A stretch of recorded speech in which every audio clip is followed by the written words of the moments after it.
వర్క్కి వెళ్తూ జాబ్ చేస్తూ తీరిక సమయాలలో పనిచేసేవాడిని. కానీ పర్యావరణం చాలా ఇబ్బంది అవుతుంది, ఎవరు పట్టించుకోవట్లేరు అని అనిపించి ఇంకా నా భార్య, పిల్లలు, నా కొడుకు ఇట్లా నా తల్లిదండ్రులు అట్లా స్వార్థంతో కొంచెం కొంచెం పనిచేస్తే సరిపోదు, పూర్తి సమయం ప్రకృతికి అంకితం అయిపోవాలని 2017లో నా ఉద్యోగానికి రాజీనామా చేసి పూర్తి సమయం పర్యావరణానికి, ప్రకృతికి అంకితం కావడం జరిగిందనమాట. ఇదే కారణం. ఎందుకంటే ఇంకా మనకి అది ఎందుకో మనకి మరి తెలియట్లేదు. ఎన్నెన్నో కష్ట సాధ్యమైన పనులన్నీ సాధించగలుగుతూ ఉన్నాం. మంచి మంచి ర్యాంకులు తెచ్చుకుంటున్నాం, క్లాస్ ఫస్ట్ వస్తున్నాం, స్కూల్ ఫస్ట్ వస్తున్నాం, డిస్ట్రిక్ట్.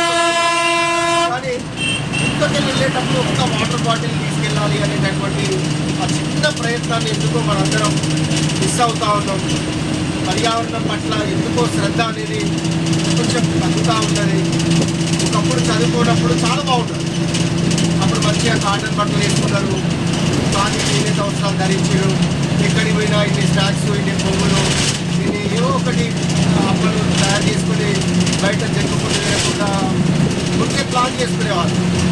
సో చదువుకున్నాక అట్లా చేస్తే చదువుకోని వాళ్ళు అంటారేమో, అప్పుడు అందరూ చేనేత కాలి పట్టేసి మంచిగా తోటి కట్టుకుంటే ఇప్పుడు ఎవరైనా అట్లాంటి పనులు చేస్తే ఏం రా చదువుకోలేదా, ఎర్ర బస్సు ఎక్కొచ్చిన